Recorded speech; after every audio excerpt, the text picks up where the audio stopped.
It was Christmas night in Nairobi, and the house was full of noise and color. Achieng sat at the table surrounded by her parents, siblings, cousins, everyone laughing, eating roasted goat, sipping hot cinnamon tea. The air smelled sweet and heavy with celebration, and the table sparkled with gifts wrapped in shiny paper. Her family spoke excitedly about their luxury vacation to Mauritius, sharing plans about beaches, hotels, and shopping. Achieng tried to smile, but something pressed at her chest. Every time she spoke, her words seemed to float past them unnoticed. Her brothers cut her off mid-sentence, her parents smiled politely then turned to others, and her cousins laughed over her voice. She felt invisible at her own family table. She leaned forward, heart tight, and asked carefully, "So, am I coming with you?" The laughter softened, the chewing slowed, and for a moment it felt like all the lights had dimmed. No one answered. Her mother looked down at her plate. Her father sipped his tea too slowly.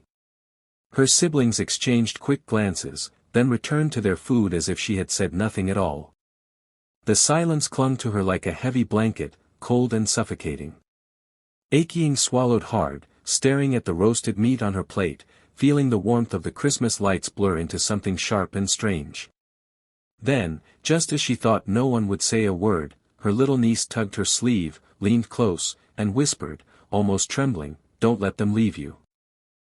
The morning after Christmas, December 26th, Achieng woke to a silence so deep it felt unnatural. She lay still for a moment, listening for the usual sounds, her mother humming in the kitchen, her father's radio, her siblings' laughter echoing down the hall. But there was nothing.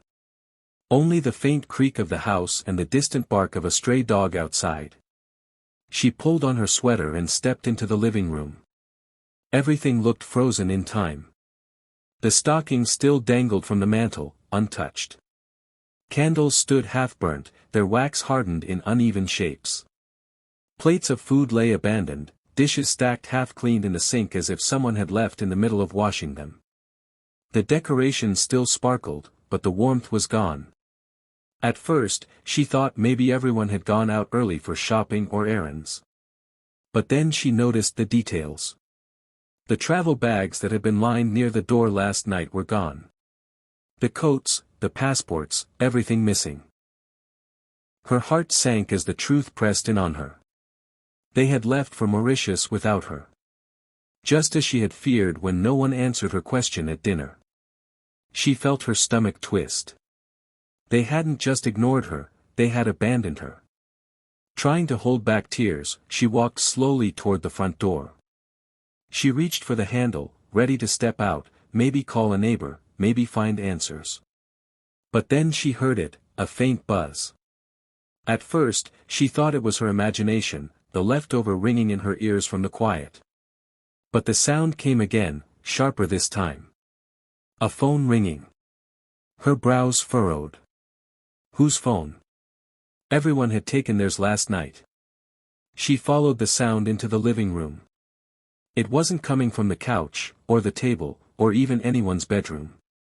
It was coming from inside the wall. She pressed her ear against it and froze. The buzz was loud, too clear to ignore. Her skin prickled. Slowly, she placed her palm against the wall, the vibration tingling against her fingers. She pulled back, staring in shock. Her mother's ringtone. She would know it anywhere. But how could her mother's phone be inside the wall? Panic surged through her as the buzz stopped, then started again, echoing like a trapped voice. Her father's phone joined in, another tone vibrating from a different spot in the wall. Then her brother's, then her sister's. Each one buzzing and humming, hidden inside the house itself. Achieng stumbled back, heart racing, her breath shallow. She turned in circles, listening as the walls seemed alive, pulsing with sounds of ringing phones. They had left her behind, yet all their phones, her family's most important belongings, were here, sealed away like secrets. Her chest tightened as the truth gnawed at her. If they had really gone to Mauritius, how could their phones still be here? Nothing made sense. And suddenly, she realized with a shiver, maybe they hadn't left in the way she thought at all. The sound came again, sharp and piercing, a high-pitched ringtone that seemed to shake through the silence of the house. Aiki stood frozen in the living room, her eyes darting around. It wasn't just in her head. The ringing was real, and it was coming from behind the wall. Her heart thumped so loud it almost matched the rhythm of the ringtone. She stepped closer, staring at the old family painting that hung crooked on the wall. With trembling hands, she lifted it, expecting nothing but plaster. Instead, the sound grew louder. She didn't think. She grabbed a vase from the table and smashed it against the wall. The plaster cracked, dust spilling down her hands. She clawed at the broken edges, coughing as the dust rose into her throat, until a small compartment revealed itself. She reached in and pulled out a phone. Her brother's. The screen glowed bright, unlocked, and open to a chat. She scanned the words quickly, her vision blurring with shock. The last message read: "Keep her busy until midnight. Don't let her suspect." Her knees weakened, and the phone nearly slipped from her hands. Her own family had been planning something behind her back, hiding things from her. Why? Why would they keep their phones here, locked inside the walls like buried secrets? And why speak of her as if she was a problem to manage? Her fingers trembled as she scrolled, desperate for more answers, but her eyes kept returning to those cruel words. Don't let her suspect. Her mind spun. They had all laughed at the dinner table last night, smiling as if nothing was wrong, while she sat wondering if she even belonged. Now she knew. They hadn't forgotten her. They had planned it. They wanted her distracted, blind, until it was too late. A chill ran up her spine as the truth clawed its way into her chest. Before she could think further, another sound jolted her. Another ringtone. This one lower, heavier, coming from deeper in the house. Her breath caught as she realized it was her father's ringtone, the one he never turned off. She followed the noise down the hallway, her steps unsteady, every creak of the wooden floor making her flinch. The sound pulled her toward her parents' bedroom, a place that suddenly felt dangerous, almost foreign. She paused at the door, her hand hovering over the knob, her whole body shivering with dread. The ringing grew louder, as if the phone was calling directly to her, begging her to uncover what had been hidden. She pushed the door open slowly. The room was neat, the bed carefully made, the curtains drawn tight. But the sound came from inside the wall again, muffled but insistent. Her throat tightened. First her brother's phone, now her father's. How many more were hidden? And why go to such lengths to hide them from her? Panic surged through her chest, mixing with a deep, heavy fear she couldn't explain. Something was terribly wrong, and Aiki knew she was only beginning to scratch the surface of a much darker truth. Her hands shook as she sat on the floor with the phone clutched tight, the glow of the screen lighting up her face in the dim room. Aiki's breath came in short, sharp bursts. She tapped quickly, scrolling, searching for some clue about why all this was happening. At first she expected to see travel apps open, flight confirmations, hotel bookings in Mauritius, the proof of the luxury vacation they had been bragging about. But nothing was there. Instead, folders and chats filled the screen, messy and overflowing. She clicked on one group chat. Her eyes darted as she read the messages, each one colder than the last. They weren't planning beaches or shopping sprees. They were planning escape routes. Conversations about debts, unpaid loans, people threatening them. Angry messages about lawsuits piling up. Aiki's throat tightened as she realized the truth, they were not on vacation at all. They were running. Her fingers slipped to the voice notes. She pressed play, and the sound of her father's voice filled the quiet room. Calm, steady, almost mocking. She's naive, he said, and she felt her stomach twist. She'll take the fall. By the time they come asking questions, she'll be the one holding the mess. Aiki's heart stopped. She pressed the phone harder to her ear, as if maybe she had heard wrong. But then her mother's voice joined in, whispering, "It's safer this way. She'll never know until it's too late." The phone nearly fell from her hands. Her own family, her parents, her blood, had planned to abandon her not just from love, but to save themselves. They had chosen her as the scapegoat, the shield, the one to blame when everything collapsed. The weight of betrayal sat heavy in her chest, pressing down until she could barely breathe. She scrolled again, tears burning her eyes. She opened a file marked Plan. Documents filled the screen, cold and official.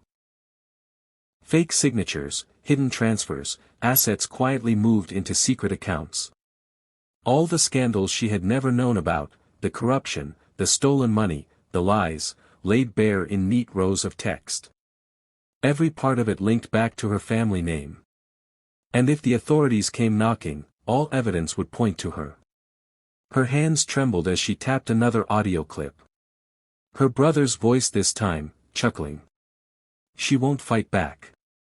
She trusts too much. By the time she realizes, we'll be long gone." The sound made her skin crawl. She felt her body shake with a rage so sharp it nearly drowned her fear. The phone buzzed again, another notification, another cruel reminder of their plan. Aking stared at the screen, her face pale but her eyes burning. They thought she was weak. They thought she was blind. But sitting there, surrounded by their secrets, she felt something else rise inside her. It wasn't just pain. It was fire. They had lied, they had betrayed, and they had left her to fall. But now, she knew the truth. And truth was power. The sound of ringing wouldn't stop. It seemed to bounce from wall to wall, guiding Aking deeper into the house like a cruel signal. Her palms were sweaty, her legs heavy, but she kept moving. Past the kitchen, past the dining table where just last night her family had laughed and smiled, until she reached the pantry. The sound was clearer here, sharp and insistent. She pushed aside sacks of flour and tins of tea, her fingers brushing against something odd. A small, locked wooden door was hidden behind the shelves, so well covered she wondered how many years it had been there. Her heart pounded as she knelt before it. She pulled the handle, but it didn't budge. Locked. She searched around, panic growing, until her eyes fell on a rusty crowbar leaning near the mop. She grabbed it with trembling hands, raised it high, and slammed it against the lock. The metal screeched, wood splintered, her arms ached, but she didn't stop. With one final crack, the lock broke free. The door groaned open, and a blast of cold, stale air hit her face. A narrow staircase disappeared into darkness. Aking hesitated, her chest rising and falling fast. Then she stepped down, each creak of the wooden stairs echoing through the silent house. When she reached the bottom, she froze. The basement stretched before her like a hidden world. Safes lined the walls, tall and metallic. Bundles of cash were stacked on tables, some spilling from open bags. Drawers full of documents, boxes of jewelry, fake passports stamped with faces she knew but names she didn't. Phones buzzed and rang on every surface, their screens glowing with missed calls and unread messages. Her stomach twisted. This wasn't just a hiding place. It was an empire built on secrets. A spider's web where every thread led back to her family. She stepped carefully toward a large wooden desk in the corner, covered in papers and files. And there, sitting on top, was a single document with bold letters across the front, Exit Plan, December 26, 2 a.m. Her blood turned cold. December 26. Today. At 2 a.m., they had slipped away, leaving her in the house like a pawn. Not forgotten. Not by mistake. Trapped. Every detail of their escape was written there, routes, times, instructions, even the division of money. But nowhere in those pages was her name. Not even once. Aking's hands shook as she gripped the papers. The realization hit her harder than anything she had found upstairs. They hadn't just left without her. They had locked her in this maze of lies, hoping the authorities would storm in and find her surrounded by stolen money, false passports, and evidence she never touched. They had built this basement as their lifeboat, and she was the sacrifice left behind to sink with it. Her chest tightened, fear mixing with fury. For the first time in her life, Aiki wasn't just the quiet girl at the table. She was the witness. She was the key. And now she held their darkest secret in her shaking hands. Aiki sat on the cold basement floor, papers scattered around her, her pulse racing as she tried to make sense of it all. The safes, the passports, the piles of money, it was proof of everything her family had been hiding. Her chest felt tight, but before she could even catch her breath, a sound made her freeze.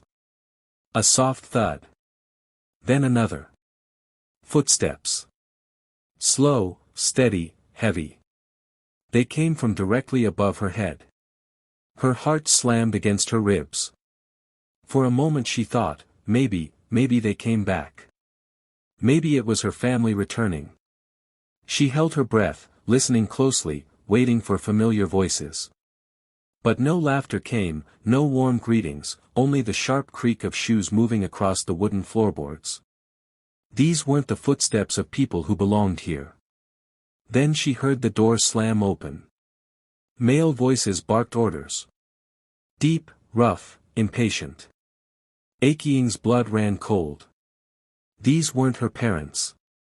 These were strangers. Men in suits, their footsteps heavy as they stormed through the house. She could hear drawers pulled open, furniture dragged, glass shattering. They weren't searching casually. They were hunting. Her throat tightened as realization sank in. Her family hadn't just abandoned her, they had led these men here. They had left her behind like bait. They knew the house would be stormed, and they made sure she was the one trapped inside when it happened. Aiki's eyes darted around the basement. The buzzing of the hidden phones grew louder, overlapping into a sharp, endless chorus that sounded like screams in the dark. She pressed her hands over her ears, trembling, but the noise only seemed to grow as the men stomped across the rooms above. One of the men shouted, his voice harsh and clear, "Check every corner. She has to be here." Her breath caught in her throat. They were looking for her. Not her father, not her mother, not her siblings. Her. She stumbled back, knocking into a pile of cash that scattered to the floor. The sound echoed too loud, and she prayed they hadn't heard it. Her knees shook as she grabbed the crowbar again, clutching it tight, her only defense. Dust fell from the ceiling as the men tore through the upstairs rooms, every crash making her flinch. She had seconds to decide. If they found the basement door, she was finished. Moving quickly, she crouched low, slipping deeper into the shadows between the safes. The ringing phone seemed to pulse with her heartbeat, buzzing and buzzing as if warning her. The men's footsteps drew closer, the boards above her groaning under their weight. Aiki pressed her back to the cold wall, whispering a prayer under her breath. Her family had betrayed her, but she wasn't ready to be caught. Not tonight. Not like this. She steadied her breath and prepared to survive as the house above shook with chaos. The basement felt like it was breathing with her, every phone buzzing, every vibration shaking her bones. Aiki wiped the sweat from her forehead and grabbed one of the phones from the desk. She forced herself to ignore the fear pressing down on her and began digging deeper. File after file opened in her hands, secrets spilling faster than she could process. Her father's offshore account sat neatly listed, numbers so large they didn't look real. Bank statements tied to Ghana, hidden under fake companies, all signed in his careful handwriting. Her mother's phone revealed something worse, emails filled with threats, blackmail messages sent to people with power, people too scared to fight back. Her stomach turned, but she kept going. On her brother's phone, she found records of stolen funds, fake transactions, and careless chats where he laughed about money disappearing from accounts that weren't his. Every click of her finger uncovered another layer of corruption. It was a mountain of evidence, enough to bring their whole empire down. At first, she felt overwhelmed, too small to hold something this heavy. But then a thought sparked in her mind: if they had left her to be the scapegoat, then maybe she could flip it. Maybe their secrets could become her weapon.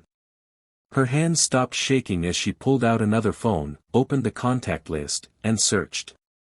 She found the name of an investigative journalist in Kisumu she had seen once in the news, someone fearless, someone who had exposed big scandals before.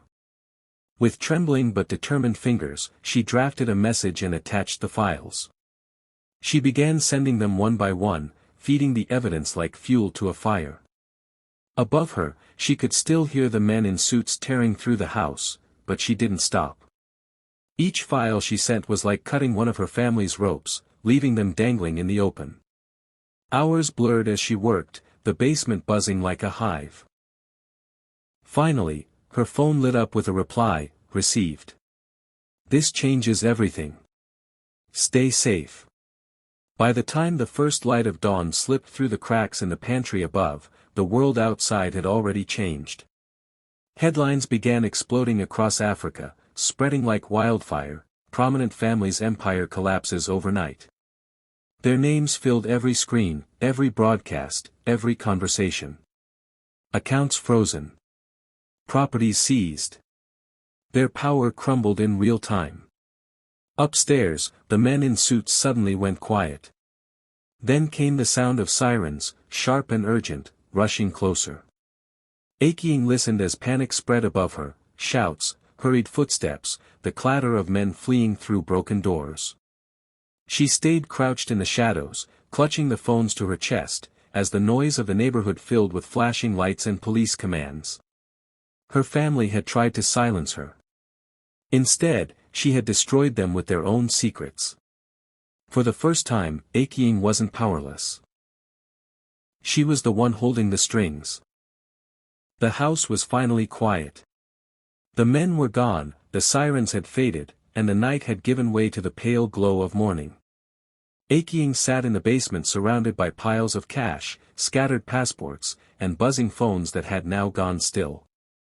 Her body ached with exhaustion, but her mind refused to rest. Just when she thought the nightmare was over, a sound broke through the silence. A faint ringtone. Slow. Steady. Coming not from the desk or the safes but from deep inside the basement wall. Her chest tightened as she grabbed the crowbar again. She followed the sound, pressed her ear against the cold concrete, and began to smash. Dust filled the air, chunks of stone falling at her feet, until finally her hand reached into the rubble and pulled out another phone, this one older, heavier, hidden deeper than all the rest. The screen lit up the second she touched it. A video was waiting. She tapped it, and her mother's face flickered into view. Her mother's eyes were hollow, her voice low and urgent. If you're seeing this, we failed. They'll come for you next.